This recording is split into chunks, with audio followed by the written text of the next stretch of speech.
Hey everybody, welcome back to the More tkVain channel. Today we are reacting to the Black Ops 6 campaign intel drop. So let me send this over to the desktop and let's just get straight into this. The campaign is definitely like playing through a summer blockbuster that is accessible to anybody coming in. Okay. I'm excited. I'm really excited for this Black Ops campaign, man. 6 follows the events of both Cold War and then the 1980s part of Black Ops 2. Story takes place in 1991. Frank Woods had been on a mission in Panama that had gone south because there was apparently a mole within the CIA that betrayed them. Jason Hudson got killed. Alex Mason was killed by Woods' hand unintentionally. So I'm going to quickly pause this. There's been a lot of discussion within our wiki and then also on Twitter about Mason being alive. I don't know. I, for one, think he's dead. I still 100% think he's dead. Obviously, Treyarch they've been stating he's dead. However, this footage right here that they keep showing is when you shoot Mason in the leg, not in the head. And that's the non-canon ending where Mason then appears, older in Black Ops 2 in 2025. Frank Woods is there and he's like, you look like hammered shit and all that. So it's no one knows. And the whole thing of the truth lies. Is Mason still alive? We have no clue. But they keep using this footage, man. What we're dealing with is some of the aftermath of those events. Our major returning characters are Frank Woods. He's a man of action, but he's not able to actually get out in the field anymore. We also have Russell Adler. No one quite understands his motivations, so he's difficult to trust. As far as new characters, we have Troy Marshall brings leadership, and then Savati Dumas, she's the master of disguise. And Felix Newman is a tech genius. Their arcs are very I don't know who to trust. I don't necessarily trust anybody in this room, but we know that we have I really like that. Goal.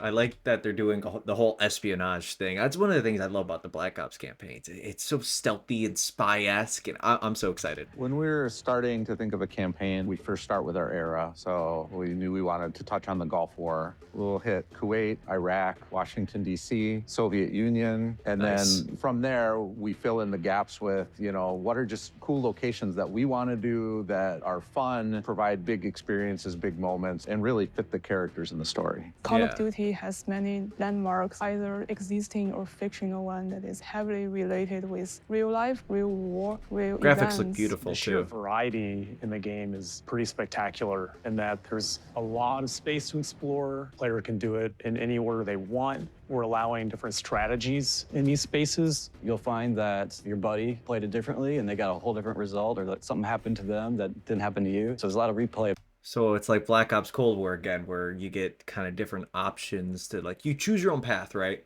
That's the whole concept of that safe house we had back in Cold War.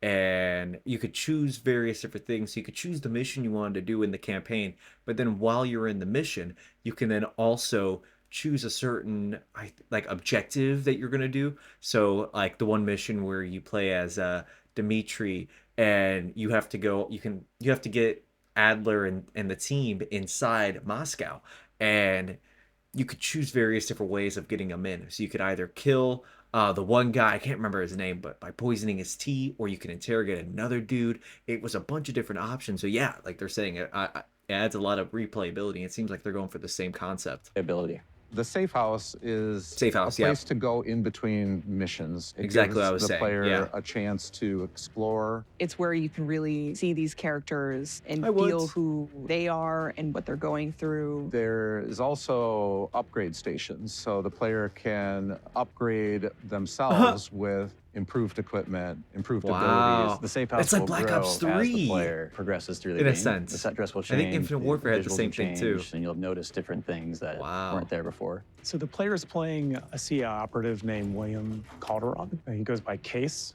Throughout the campaign, you'll be playing as Case. It's like there Bell. are other opportunities and other missions where you will play as other members of the team. And under the radar, you're playing as Sev, and she gets her own uniform and is disguised as a person who's working the base. We're hammering home to the player, this is a different character you're playing as. And so prototyping a mechanic around her, having heightened keen eye senses, integrating that into the flow of the mission worked really well. I think my favorite part is February in 16th. high rollers. You're going to go in there, pretend you are one of the customers, and can break into the underground vault and get that cash out. That's gonna be a cool My one. That's favorite gonna be a cool mission one. is The heist mission. Emergence. It's a classic Black Ops mind twisting, don't really know what's going on sort of vibe to The it. Mangler. And I think players are really, really going to enjoy it. Yeah, we put a lot So of we saw some of that stuff in the first trailer with the mannequins, but that's cool. love into this game. A lot of people have worked hard on it, and we're super excited with how it turned out. I can't wait for people to play it this fall.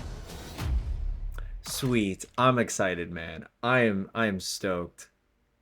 And then yeah, you got the Vault Edition stuff. I'm stoked. I think this is gonna probably be like a top tier campaign. I mean, Treyarch has always knocked out the park. And I know Raven is obviously doing this campaign, but Raven also did Cold War, don't forget, and they knocked it out of the park. So I feel like you got Treyarch with multiplayer, Raven with campaign, obviously the whole Black Ops theme. This game is gonna be a 10 out of 10. I can feel it in my heart. All right, I can feel it. Thank you all so much for watching. Hope you guys are excited for the campaign. I'm excited for the campaign. I'm probably touching it day one. I think I'm gonna try and beat it. So yeah, see you all in the next one. Take it easy, and bye.